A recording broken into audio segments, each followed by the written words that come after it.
Subshell electron വിന്യാസം എഴുതുന്ന രീതി നമ്മൾ പഠിച്ചു കഴിഞ്ഞു. ഇനി സാധാരണ എക്സാമിന് ഏറ്റവും കൂടുതൽ ചോദിച്ചു വരുന്നൊരു കാര്യമാണ് കോപ്പറിന്റെയും ക്രോമിയത്തിന്റെയും ഇലക്ട്രോൺ വിന്യാസത്തിന്റെ പ്രത്യേകത. The peculiarity of the electronic configurations of copper and chromium. അപ്പൊ നമ്മള് ഇങ്ങനെ ഒരു ഹെഡിങ് ഇവിടെ കൊടുക്കണം എന്നുണ്ടെങ്കിൽ ഇവർ ഇലക്ട്രോൺ വിന്യാസത്തിന് എന്തെങ്കിലും ഒരു പ്രത്യേകത ഉണ്ടാവണം. അപ്പൊ സാധാരണ രീതിയിൽ ഇവയുടെ ഇലക്ട്രോൺ വിന്യാസം എഴുതി നോക്കാം. ആദ്യത്തേത് ക്രോമിയം 24 അറ്റോമിക് നമ്പർ. സോ നമ്മൾ സാധാരണ എഴുതുന്ന എങ്ങനെ വരും? 1s2 2s2 2p6 3s2 3p6 3d4 4s2. ഇങ്ങനെയാണ് സാധാരണ നമ്മൾ എഴുതുമ്പോൾ. ഇനി കോപ്പർ എഴുതി കഴിഞ്ഞാൽ കോപ്പറിന്റെ 29 atomic number 29. So 1s2 2s2 2p6 3s2 3p6 3d9 4s2.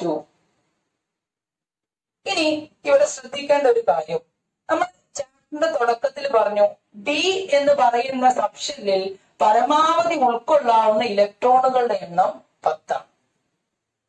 അങ്ങനെ ഒരു ഡി സബ്ഷെല്ലിൽ 10 ഇലക്ട്രോൺ ഉണ്ടെങ്കിൽ അതിന് പൂർണ്ണമായിട്ട് സ്ഥിരത കിട്ടി. It is completely stable. ഇനി നേരെ തിരിച്ച് ഡിയിൽ 5 ഇലക്ട്രോൺ ആണ് എത്തുന്നതെങ്കിൽ ഇറ്റ് ഈസ് ഹാഫ് സ്റ്റേബിൾ, പകുതി സ്ഥിരത കിട്ടി. അപ്പൊ നമ്മൾ ഇലക്ട്രോൺ വിന്യാസം അഥവാ ഇലക്ട്രോണിക് കോൺഫിഗറേഷൻ എഴുതുമ്പോൾ ഈ ഡിയിൽ 5ഓ 10ഓ ആക്കാൻ എന്തെങ്കിലും ചാൻസ് ഉണ്ടെങ്കിൽ നമ്മൾ അത് ഉപയോഗപ്പെടുത്തണം. അപ്പൊ ഇവിടെ നമ്മൾ ക്രോമിയത്തിന്റെ ഇലക്ട്രോണിക് കോൺഫിഗറേഷൻ നമ്മൾ നോക്കിക്കഴിഞ്ഞാൽ, ഇലക്ട്രോൺ വിന്യാസം നോക്കിക്കഴിഞ്ഞാൽ 3Dയിൽ 4 ഇലക്ട്രോണും 4s-ൽ 2 ഇലക്ട്രോണും ഉണ്ട്. അപ്പൊ എവിടെന്നെങ്കിലും ഒരു ഇലക്ട്രോൺ കിട്ടിക്കഴിഞ്ഞാൽ 3Dയിൽ എന്തായി? 5 ഇലക്ട്രോൺ ആയി. അപ്പൊ 3D 4s തമ്മിൽ ഊർജത്തില് എനർജിയിൽ നേരിയ വ്യത്യാസം മാത്രമുള്ളൂ. അപ്പൊ വേണമെങ്കിൽ നമുക്ക് എന്ത് ചെയ്യാം? ഒരു ഇലക്ട്രോണ് 4s-ന്ന് 3Dയിലേക്ക് നമുക്ക് കൊടുക്കാം. അപ്പൊ എങ്ങനെ വരും? ക്രോമിയത്തിന്റെ ഇലക്ട്രോൺ വിന്യാസം നമ്മൾ എഴുതുമ്പോ എങ്ങനെ വരും? 1s2 2s2 2p6 3s2 3p6 3d ഉണ്ട് 4s ഉണ്ട്. എന്താ വ്യത്യാസം? ഇവിടെ 2 ഇലക്ട്രോൺ നിന്ന് 1 ഇലക്ട്രോൺ നമ്മൾ ഇതിലേക്ക് കൊടുക്കുന്നു. അതോടെ ഡിയിൽ 5 ഇലക്ട്രോൺ ആയി. അതിന് സ്റ്റെബിലിറ്റി, അത് സ്ഥിരത കൈവരിച്ചിട്ടുണ്ട്. അപ്പൊ 1 ഇലക്ട്രോൺ ഡിയിലേക്ക് വരുമ്പോൾ ടോട്ടൽ 5 3d5 4s1.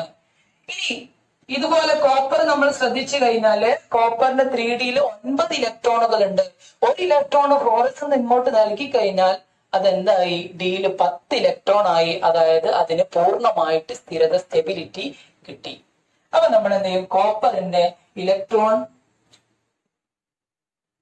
വിന്യാസം വരുന്നത് എങ്ങനെയാണ്? 1s2 2s2 2p6 3s2 3p6 3d10 4s1. എക്സാമിന് ഏറ്റവും കൂടുതൽ ചോദിക്കുന്ന ഒരു ചോദ്യമാണ് കോപ്പറിന്റെയും ക്രോമിയത്തിന്റെയും ഇലക്ട്രോൺ വിന്യാസത്തിന്റെ പ്രത്യേകത. ഇനി നമുക്ക് സബ്ഷെൽ ഇലക്ട്രോൺ വിന്യാസം എങ്ങനെ ചുരുക്കാം എന്ന് നമുക്ക് നോക്കാം. ചുരുക്കിയ സബ്ഷെൽ ഇലക്ട്രോൺ വിന്യാസം. സബ്ഷെൽ ഇലക്ട്രോൺ വിന്യാസം നമ്മൾ വളരെ ഷോർട്ട് ഫോമിൽ എങ്ങനെ ചെയ്യാൻ പറ്റും? അതിന് വേണ്ടിയിട്ട് നമുക്ക് അറിയേണ്ട കാര്യങ്ങള്, അലസവാതകങ്ങൾ 18ാമത്തെ ഗ്രൂപ്പിലുള്ള ആ മൂലകങ്ങളെ കുറിച്ച്, എലമെന്റ്സിനെ കുറിച്ച് നമുക്കൊരു ധാരണ വേണം. അറ്റ്ലീസ്റ്റ് ഈ 3 ആളുകളെ എങ്കിലും നമ്മൾ പഠിച്ചിരിക്കണം. ആദ്യത്തെ ആളാണ് ഹീലിയം, അത് കഴിഞ്ഞാൽ നിയോണ്, ആർഗൺ. ഹീലിയത്തിന്റെ അറ്റോമിക് നമ്പർ 2 1s2. നിയോണ് നമ്മൾ എഴുതി 1s2 2s2 2p6. ആർഗൺ നമ്മൾ 1s2 2s2 2p6 3s2 3p6. ഇനി ഈ 3 ഉപയോഗിച്ചുകൊണ്ട് നമുക്ക് മറ്റു മൂലകങ്ങളുടെ സബ്ഷെൽ ഇലക്ട്രോൺ വിന്യാസം വളരെ എളുപ്പത്തിൽ എഴുതാൻ സാധിക്കും. ഫോർ എക്സാമ്പിൾ, നമ്മള് സോഡിയത്തിന്റെ അറ്റോമിക് നമ്പർ 11. സോ ഇലക്ട്രോൺ വിന്യാസം 1s2 2s2 2p6 3s1 എന്ന് വരും.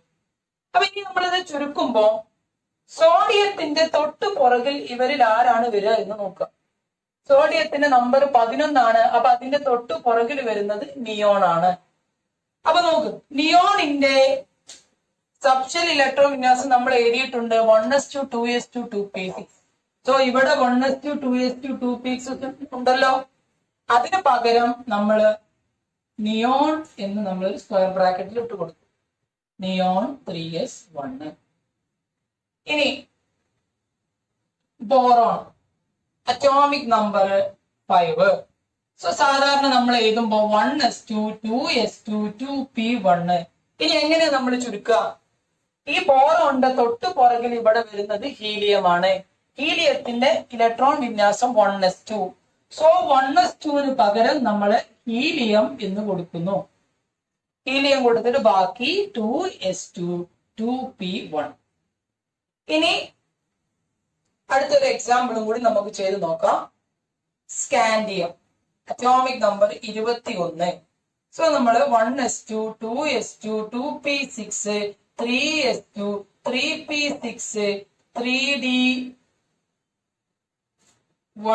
4s2 എന്നാണ് വരിക. ഇതില് നമുക്ക് എങ്ങനെ ചെയ്യാൻ പറ്റും? സ്കാൻഡിയത്തിന്റെ അറ്റോമിക് നമ്പർ 21. അപ്പൊ അതിന്റെ തൊട്ട് പുറകിൽ ഇവിടെ വരുന്നത് ആർഗൺ ആണ്. ആർഗൺ എവിടെ വരെ വരും? 1s2 2s2 2p6 3s2 3p6. അപ്പൊ ഇതുവരെ ഇത്രയും ഭാഗം നമുക്ക് എന്ത് ഉപയോഗിച്ചിട്ട് റീപ്ലേസ് ചെയ്യാം? ആർഗൺ ഉപയോഗിച്ചിട്ട് മാറ്റാം. സോ എങ്ങനെ വരും? ആർഗൺ സ്കാൻഡിയത്തിൻ്റെത് argon 3d1 4s2.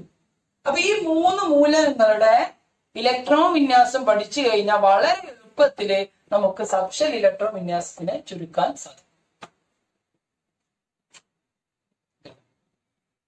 Subshell electron വിന്യാസം ഉപയോഗിച്ചിട്ട് ഗ്രൂപ്പും പീരിയഡും ബ്ലോക്കും എങ്ങനെ കണ്ടെത്താം, ആ കണ്ടെത്തുന്ന വിധമാണ് നമ്മൾ ഇനി പരിചയപ്പെടാൻ പോകുന്നത്.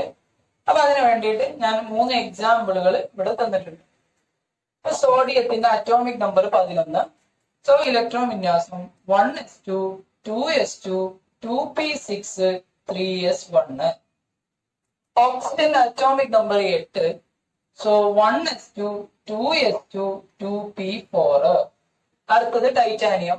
ടൈറ്റാനിയത്തിന്റെ ഇലക്ട്രോൺ വിന്യാസം 1s2 2s2 2p6 3s2 3p6 3d2 4s2. അപ്പൊ ഈ 3 ഇലക്ട്രോൺ വിന്യാസം നമ്മൾ നോക്കിക്കഴിഞ്ഞാല് ഇവിടെ അവസാനത്തെ ഇലക്ട്രോൺ എസിലോട്ടും ഇവിടെ അവസാനത്തെ ഇലക്ട്രോൺ പിയിലോട്ടും ഇവിടെ അവസാനത്തെ ഇലക്ട്രോൺ ഡിയിലോട്ടുമാണ് പോയിട്ടുള്ളത്. ഇനി ഇവിടെ ഒരു കൺഫ്യൂഷൻ വരും. അവസാനം എഴുതിയത് എസ് അല്ലേ, അപ്പൊ എസിലോട്ടല്ലേ ഇലക്ട്രോൺ പോവുക? ഒരിക്കലും അങ്ങനെ ചിന്തിക്കരുത്.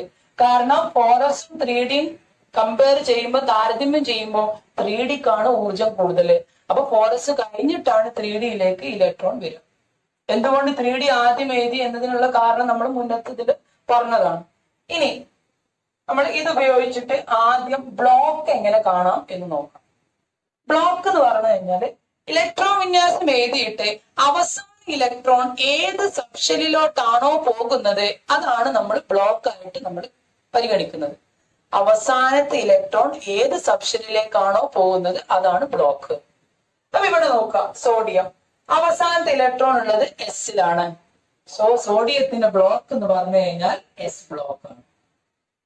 ഇനി ഇവിടെ ഓക്സിജൻ നമുക്ക് എളുപ്പത്തിൽ പറയാം. ഓക്സിജൻ അവസാനത്തെ ഇലക്ട്രോൺ വന്നിട്ടുള്ളത് പിയിലാണ്. So P block. ഇനി ഇവിടെ നമ്മളൊന്ന് ശ്രദ്ധിക്കണം. കാരണം ടൈറ്റാനിയത്തില് എന്താ പ്രശ്നം എന്ന് വെച്ച് കഴിഞ്ഞാൽ ഇവിടെ 3d ഉണ്ട് 4s ഉണ്ട്. സോ അവസാനത്തെ ഷെല്ല് 4s ആണെന്ന് എഴുതാൻ ഒരു സബ്ഷെൽ ഒരു 4s ആണെന്ന് എഴുതാൻ ഒരു ടെൻഡൻസി നമുക്കുണ്ടാവും. അപ്പൊ നിങ്ങൾ ഓർക്കേണ്ട കാര്യം അവസാനത്തെ ഇലക്ട്രോൺ 3dയിലോട്ടാണ് പോകുന്നത്. അപ്പൊ ഇവിടെ ഏതാ ബ്ലോക്ക് വരിക? D block. അപ്പൊ ഇങ്ങനെയാണ് ബ്ലോക്ക് നമ്മൾ കണ്ടെത്തുക. അവസാനത്തെ ഇലക്ട്രോൺ ഏത് സബ്ഷെല്ലിലേക്കാണോ പോകുന്നത് അതാണ് ബ്ലോക്ക്. ഇനി പീരിയഡ് നമുക്ക് എങ്ങനെ കണ്ടെത്താം എന്ന് നോക്കാം. പീരിയഡ് എന്ന് പറഞ്ഞു കഴിഞ്ഞാൽ ഏറ്റവും വലിയ shell number, the highest shell number. നമ്മൾ ഇങ്ങനെ ഇലക്ട്രോൺ വിന്യാസം എഴുതുമ്പോൾ ഇതാണ് നമ്മൾ പറയുന്ന ഷെൽ നമ്പർ. 1 2 3 4 ഇതൊക്കെയാണ് നമ്മൾ പറയുന്ന ഷെൽ നമ്പർ. അപ്പൊ നമ്മൾ ഇലക്ട്രോൺ വിന്യാസം എഴുതിയിട്ട് അത് അവസാനിക്കുന്നത് ഏത് ഷെല്ലിലാണോ, ഷെൽ നമ്പർ ഏതാണോ അതാണ് പീരിയഡ്. അങ്ങനെയാണെങ്കിൽ ഇവിടെ സോഡിയത്തിന്റെ പീരിയഡ് എന്തായിരിക്കും? സോഡിയത്തിന്റെ പീരിയഡ് 3ലാണ് അവസാനിക്കുന്നത്. 3 പീരിയഡ് 3.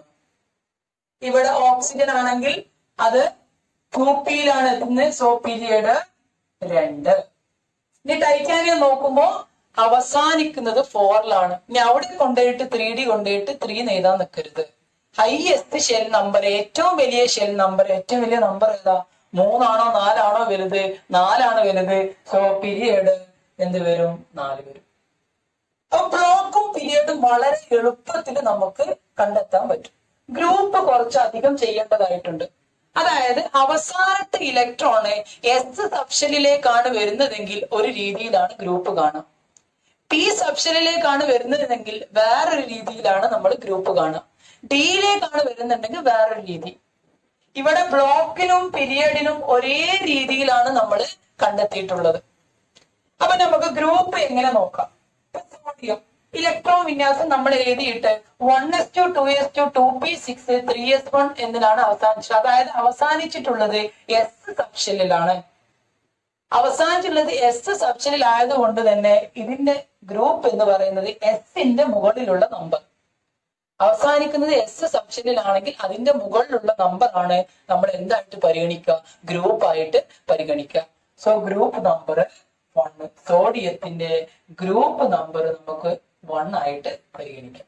Group number 1. ഇനി ഓക്സിജൻ നമ്മൾ ശ്രദ്ധിക്കാം. 1s2 2s2 2p4 അവസാനത്തെ ഇലക്ട്രോൺ പി സബ്ഷെല്ലിലേക്കാണ് എത്തിയിട്ടുള്ളത്. പിയിലേക്കാണ് എത്തിയിട്ടുള്ളതെങ്കിൽ ഗ്രൂപ്പ് കാണാനുള്ള